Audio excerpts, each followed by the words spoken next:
व्यासकृत पितृस्तोत्रम् गुरुन् वद महाभागा वेद व्यास जगद्गुरु गुरूणान्तारतम्यं च कस्मात् किं फलमुच्यते। व्यास उवाच माता पिता गृहुश्रेयान् ज्येष्ठ भ्राता पितामह श्वशुरो मातुलश्चैव तथा मातामहः स्मृतः।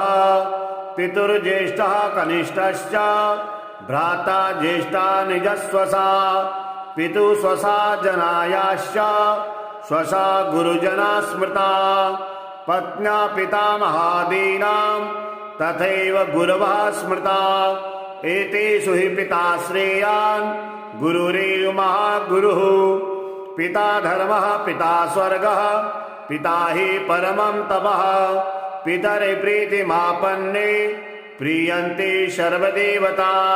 पिता यशपदि दृष्टो न तस्य कस्यचित् गतिः।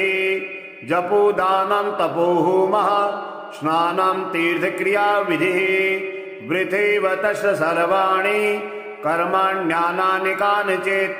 करोति सर्वदेवेषां पितरं चानुतप्ययः। अनुतापः पितुस्तीव्रं विषं दहति यं सुतां। जपादि विफलं तत्र दग्धक्षित्युक्तद्बीजवत्। पित्रार्थे पुण्यकर्माणि कुर्यात् सर्वाणि सत्सुतः। तेनाननुमतोऽप्येवं कुर्वन्नेवावसीदति। यन्नातु पितरं यस्तु कियत् पुण्यं च कारयेत् तत्पुण्यफलं कोटि गुणमाप्नोति संशयम्। शृणु वक्षे पितुः स्तोत्रं विष्णवे ब्राह्मणोद्दितं। नाभिपद्मो भवो येन तुष्टाव पितरं शतं। ब्रह्मोवाच ॐ नमः पित्रे जन्मदात्रे सर्वदेवमयाय च सुखदाय प्रसन्नाय सुप्रीताय महात्मने सर्वयज्ञस्वरूपाय स्वर्गाय परमेष्ठिने सर्वतीर्थावलोकाय करुणासागराय च नमः। सदा सुतोषाय शिवरूपाय ते नमः। सदा पराधशमने सुखाय सुखदाय च दुर्लभं मानुषमिदं येन लब्धं मया वपुः। संभावनीयं धर्मार्थे तस्मै पित्रे नमो नमः।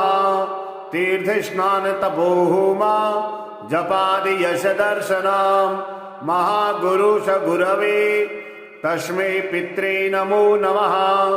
यस्य प्रमाणस्तवनात् कोटिशः पितृतर्पणम् अश्वमेधशतैस्तुल्यं तस्मै पित्रे नमो नमः।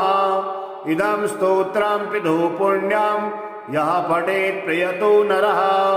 प्रत्यहं प्रातरुत्थाय पितृश्राद्धदिनेऽपि च स्वजन्मदिवसे साक्षात् पितृरग्रे स्थितोऽपि वा न तस्य दुर्लभं किञ्चित् सर्वज्ञातादिवाञ्छिताम्। नानापापकर्मकृतत्वापि यः स्तोत्रं स्तुतः सध्रुवं प्रविधायैव प्रायश्चित्तं सुखी भवेत्। पितुः प्रीतिकरो नित्यं सर्वकर्माण्यर्थाहते। गुरुन् वद महाभागा वेद व्यास जगद्गुरु गुरूणान्तारतम्यं च कस्मात् किं फलमुच्यते।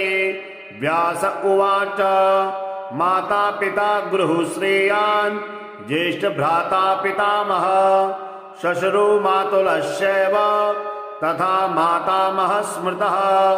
पितुर्ज्येष्ठः कनिष्ठश्च भ्राता ज्येष्ठा निजस्वसा पितुः स्वसा जनायाश्च स्वसा गुरुजना स्मृता।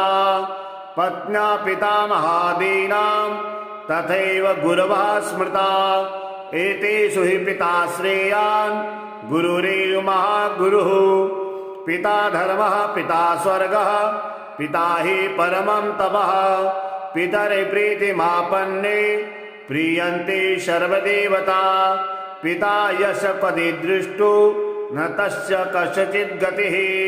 जपो दानं तपो होमः स्नानं तीर्थक्रियाविधिः वृथैव तस्य सर्वाणि कर्माण्यानानि कानिचित् करोति सर्वदेवेषां पितरं चानुतप्ययः अनुतापः पितुस्तीव्रं विषं दहति यं सुतां जपादिविफलं तत्र दग्धक्षित्युक्तद्बीजवत् पित्रार्थे पुण्यकर्माणि कुर्यात् सर्वाणि सत्सुतः तेनाननुमतोऽप्येवं कुर्वन्नेवावसीदति यन्नातु पितरं यस्तु कियत् पुण्यं च कारयेत् तत्पुण्यफलं कोटि गुणमाप्नोति संशयम् शृणु वक्षे पितुः स्तोत्रं विष्णवे ब्राह्मणोद्दितं नाभिपद्मो भवो येन तुष्टाव पितरं सतं ब्रह्मोवाच ॐ नमः पित्रे जन्मदात्रे सर्वदेवमयाय च सुखदाय प्रसन्नाय सुप्रीताय महात्मने सर्वयज्ञस्वरूपाय स्वर्गाय परमेष्ठिने सर्वतीर्थावलोकाय करुणासागराय च नमः सदा सुतोषाय शिवरूपाय ते नमः सदापराधशमने सुखाय सुखदाय च दुर्लभं मानुषमिदं येन लब्धं मया वपुः संभावनीयं धर्मार्थे तस्मै पित्रे नमो नमः तीर्थस्नानतपोहोम जपादि यश दर्शनं महागुरुश गुरवे तस्मै पित्रे नमो नमः यस्य प्रमाणस्तवनात्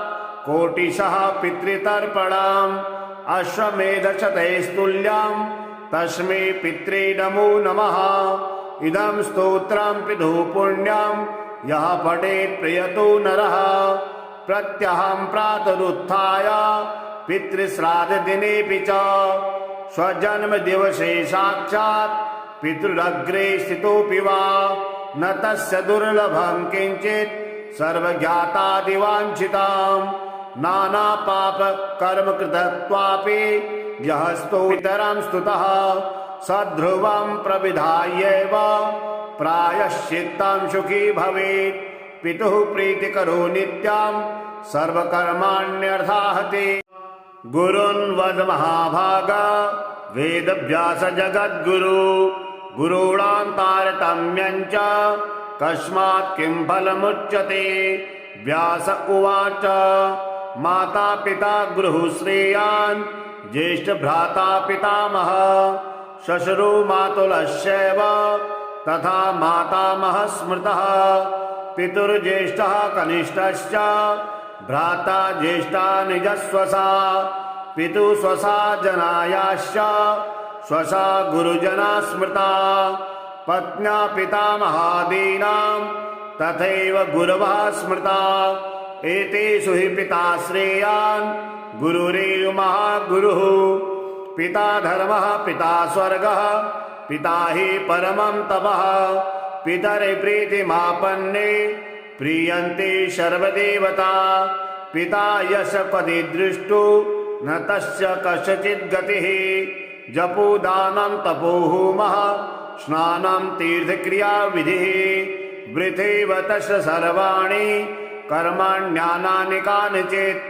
करोति सर्वदेवेषां पितरं चानुतप्ययः अनुतापः पितुस्तीव्रं विषं दहति यं सुतां जपादिविफलं तत्र दग्धक्षित्युक्तद्बीजवत् पित्रार्थे पुण्यकर्माणि कुर्यात् सर्वाणि सत्सुतः तेनाननुमतोऽप्येवं कुर्वन्नेवावसीदति यन्नातु पितरं यस्तु कियत् पुण्यं च कारयेत् तत्पुण्यफलं कोटि गुणमाप्नोति संशयम् शृणु वक्षे पितुः स्तोत्रं विष्णवे ब्राह्मणोद्दितं नाभिपद्मो भवो येन तुष्टाव पितरं सतं ब्रह्मोवाच ॐ नमः पित्रे जन्मदात्रे सर्वदेवमयाय च सुखदाय प्रसन्नाय सुप्रीताय महात्मने सर्वयज्ञस्वरूपाय स्वर्गाय परमेष्ठिने सर्वतीर्थावलोकाय करुणासागराय च नमः सदा सुतोषाय शिवरूपाय ते नमः सदापराधशमने सुखाय सुखदाय च दुर्लभं मानुषमिदं येन लब्धं मया वपुः संभावनीयं धर्मार्थे तस्मै पित्रे नमो नमः तीर्थस्नानतपोहोमा जपादि यश दर्शनम् महागुरुश गुरवे तस्मै पित्रे नमो नमः यस्य प्रमाणस्तवनात् कोटिशः पितृतर्पणम् अश्वमेधशतैस्तुल्यं तस्मै पित्रे नमो नमः इदं स्तोत्रं पितुः पुण्यं यः पठेत् प्रयतो नरः प्रत्यहं प्रातरुत्थाय पितृश्राद्धदिनेऽपि च स्वजन्मदिवसे साक्षात् पितृरग्रे स्थितोऽपि वा न तस्य दुर्लभं किञ्चित् सर्वज्ञातादिवाञ्छिताम् नानापापकर्मकृतत्वापि यः स्तोत्रं स्तुतः सध्रुवं प्रविधायैव प्रायश्चित्तं सुखी भवेत् पितुः प्रीतिकरो नित्यं सर्वकर्माण्यर्थाहते गुरुन् वद महाभागा वेदव्यास जगद्गुरु गुरूणां तारतम्यं च कस्मात् किं फलमुच्यते व्यास उवाच माता पिता गृहुश्रेयान् ज्येष्ठ भ्राता पितामह श्वशुरो मातुलश्चैव तथा मातामहः स्मृतः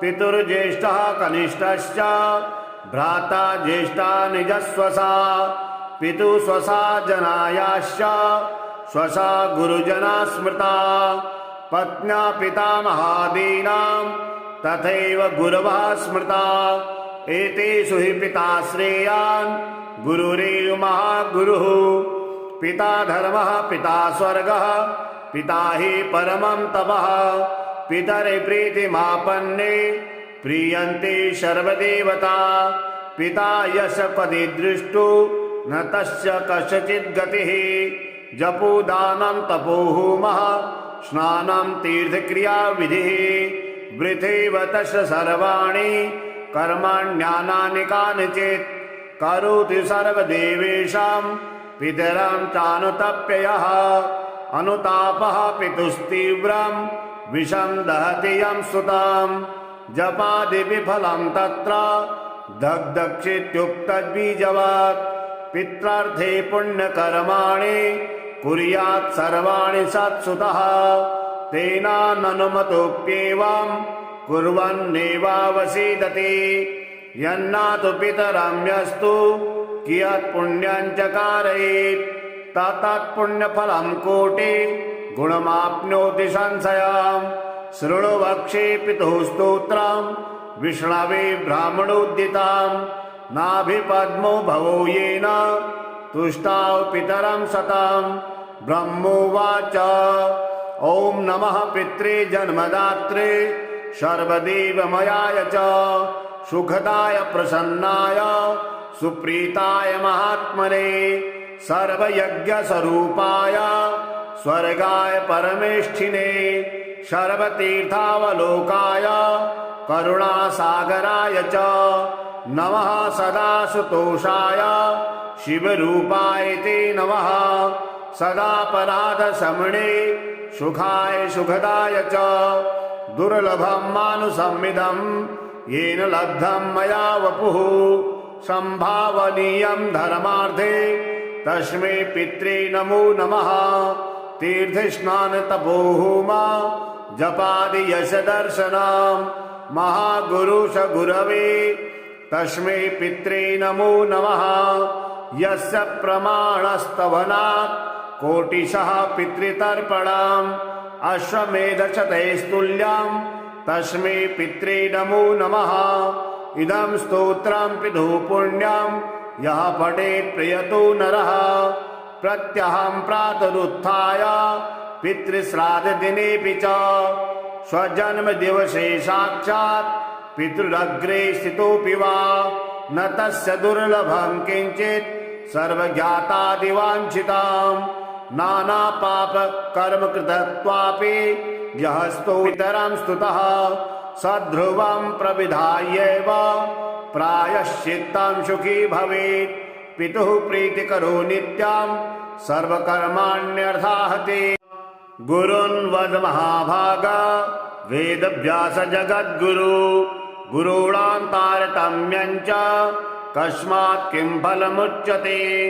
व्यास उवाच माता पिता गुरुः श्रेयान् ज्येष्ठ भ्राता पितामह श्वशुरो मातुलश्चैव तथा मातामहः स्मृतः। पितुर्ज्येष्ठः कनिष्ठश्च भ्राता ज्येष्ठा निजस्वसा पितुः स्वसा जनायाश्च स्वसा गुरुजना स्मृता। पत्न्या पितामहादीनां तथैव गुरवः स्मृता। एतेषु हि पिता श्रेयान् गुरुरेव महागुरुः। पिता धर्मः पिता स्वर्गः पिता हि परमं तपः। पितरि प्रीतिमापन्ने प्रीयन्ते सर्वदेवता। पिता यशपदि दृष्टो न तस्य कस्यचित् गतिः। जपो दानं तपो होमः स्नानं तीर्थक्रिया विधिः। वृथैव तस्य सर्वाणि कर्माण्यानानि कानिचित् करोति सर्वदेवेषां पितरं चानुतप्ययः। अनुतापः पितुस्तीव्रं विषं दहति यं सुतां। जपादि विफलं तत्र दग्धक्षित्युक्तद्बीजवत्। पित्रार्थे पुण्यकर्माणि कुर्यात् सर्वाणि सत्सुतः। तेनाननुमतोऽप्येवं कुर्वन्नेवावसीदति। यन्नातु पितरं यस्तु कियत् पुण्यं च कारयेत् तत्पुण्यफलं कोटि गुणमाप्नोति संशयम्। शृणु वक्षे पितुः स्तोत्रं विष्णवे ब्राह्मणोद्दितं। नाभिपद्मो भवो येन तुष्टाव पितरं सतं। ब्रह्मोवाच ॐ नमः पित्रे जन्मदात्रे सर्वदेवमयाय च सुखदाय प्रसन्नाय सुप्रीताय महात्मने सर्वयज्ञस्वरूपाय स्वर्गाय परमेष्ठिने सर्वतीर्थावलोकाय करुणासागराय च नमः। सदा सुतोषाय शिवरूपाय ते नमः। सदापराधशमने सुखाय सुखदाय च दुर्लभं मानुषमिदं येन लब्धं मया वपुः। संभावनीयं धर्मार्थे तस्मै पित्रे नमो नमः। तीर्थस्नान तपोहोम जपादि यश दर्शनं महागुरु स गुरवे तस्मै पित्रे नमो नमः। यस्य प्रमाणस्तवनात् कोटिशः पितृतर्पणम् अश्वमेधशतैस्तुल्यं तस्मै पित्रे नमो नमः। इदं स्तोत्रं पितुः पुण्यं यः पठेत् प्रयतो नरः। प्रत्यहं प्रातरुत्थाय पितृश्राद्धदिनेऽपि च स्वजन्मदिवसे साक्षात् पितृरग्रे स्थितोऽपि वा न तस्य दुर्लभं किञ्चित् सर्वज्ञातादिवाञ्छिताम्। नानापापकर्मकृतत्वापि यहस्तो पितरं स्तुतः सध्रुवं प्रविधायैव प्रायश्चित्तं सुखी भवेत्। पितुः प्रीतिकरो नित्यं सर्वकर्माण्यर्थाहते। गुरुन् वद महाभाग वेदव्यास जगद्गुरु गुरूणां तारतम्यं च कस्मात् किं फलमुच्यते। व्यास उवाच माता पिता गुरुः श्रेयान् ज्येष्ठ भ्राता पितामह श्वशुरो मातुलश्चैव तथा मातामहः स्मृतः। पितुर्ज्येष्ठः कनिष्ठश्च भ्राता ज्येष्ठा निजस्वसा पितुः स्वसा जनायाश्च स्वसा गुरुजना स्मृता। पत्न्या पितामहादीनां तथैव गुरवः स्मृता। एतेषु हि पिता श्रेयान् गुरुरेव महागुरुः पिता धर्मः पिता स्वर्गः पिता हि परमं तपः पितरि प्रीतिमापन्ने प्रीयन्ते सर्वदेवता पिता यश पदि दृष्टो न तस्य कस्यचित् गतिः जपो दानं तपो होमः स्नानं तीर्थक्रिया विधिः वृथैव तस्य सर्वाणि कर्माण्यानानि कानिचित् करोति सर्वदेवेषां पितरां चानुतप्ययः अनुतापः पितुस्तीव्रं विषं दहति यं सुतां जपादि विफलं तत्र दग्धक्षित्युक्तद्बीजवत् पित्रार्थे पुण्यकर्माणि कुर्यात् सर्वाणि सत्सुतः तेनाननुमतोऽप्येवं कुर्वन्नेवावसीदति यन्नातु पितरं यस्तु कियत् पुण्यं च कारयेत् तत्पुण्यफलं कोटि गुणमाप्नोति संशयम् शृणु वक्षे पितुः स्तोत्रं विष्णवे ब्राह्मणोद्दितं नाभिपद्मो भवो येन तुष्टाव पितरं सतं ब्रह्मोवाच ॐ नमः पित्रे जन्मदात्रे सर्वदेवमयाय च सुखदाय प्रसन्नाय सुप्रीताय महात्मने सर्वयज्ञस्वरूपाय स्वर्गाय परमेष्ठिने सर्वतीर्थावलोकाय करुणासागराय च नमः सदा सुतोषाय शिवरूपाय ते नमः सदा पराधशमने सुखाय सुखदाय च दुर्लभं मानुषमिदं येन लब्धं मया वपुः संभावनीयं धर्मार्थे तस्मै पित्रे नमो नमः तीर्थस्नान तपोहोम जपादि यश दर्शनं महागुरु स गुरवे तस्मै पित्रे नमो नमः यस्य प्रमाणस्तवनात् कोटिशः पितृतर्पणम् अश्वमेधशतैस्तुल्यं तस्मै पित्रे नमो नमः इदं स्तोत्रं पितुः पुण्यं यः पठेत् प्रयतो नरः प्रत्यहं प्रातरुत्थाय पितृश्राद्धदिनेऽपि च स्वजन्मदिवसे साक्षात् पितृरग्रे स्थितोऽपि वा न तस्य दुर्लभं किञ्चित् सर्वज्ञातादिवाञ्छितां नानापापकर्मकृतत्वापि यः स्तोत्रं स्तुतः सध्रुवं प्रविधायैव प्रायश्चित्तं सुखी भवेत् पितुः प्रीतिकरो नित्यं सर्वकर्माण्यर्थाहते गुरुन् वद महाभागा वेदव्यास जगद्गुरु गुरूणां तारतम्यं च कस्मात् किं फलमुच्यते व्यास उवाच माता पिता गुरुः श्रेयान् ज्येष्ठ भ्राता पितामह श्वशुरो मातुलश्चैव तथा मातामहः स्मृतः पितुर्ज्येष्ठः कनिष्ठश्च भ्राता ज्येष्ठा निजस्वसा पितुः स्वसा जनायाश्च स्वसा गुरुजना स्मृता पत्न्या पितामहादीनां तथैव गुरवः स्मृता एतेषु हि पिता श्रेयान् गुरुरेव महागुरुः पिता धर्मः पिता स्वर्गः पिता हि परमं तपः पितरि प्रीतिमापन्ने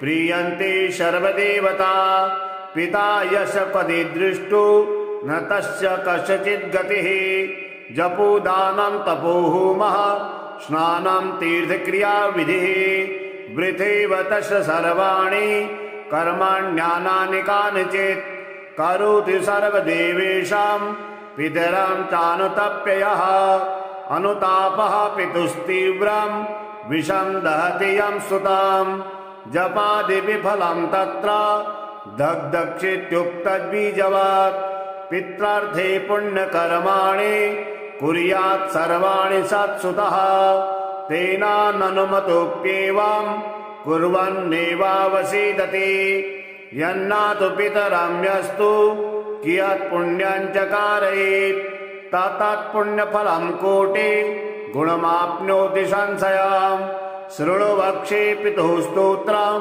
विष्णवे ब्राह्मणोद्दितां नाभिपद्मो भवो येन तुष्टाव पितरं सतां ब्रह्मोवाच ॐ नमः पित्रे जन्मदात्रे सर्वदेवमयाय च सुखदाय प्रसन्नाय सुप्रीताय महात्मने सर्वयज्ञस्वरूपाय स्वर्गाय परमेष्ठिने सर्वतीर्थावलोकाय करुणासागराय च नमः सदा सुतोषाय शिवरूपाय ते नमः सदापराधशमने सुखाय सुखदाय च दुर्लभं मानुषमिदं येन लब्धं मया वपुः संभावनीयं धर्मार्थे तस्मै पित्रे नमो नमः तीर्थस्नान तपोहोमा जपादि यश दर्शनं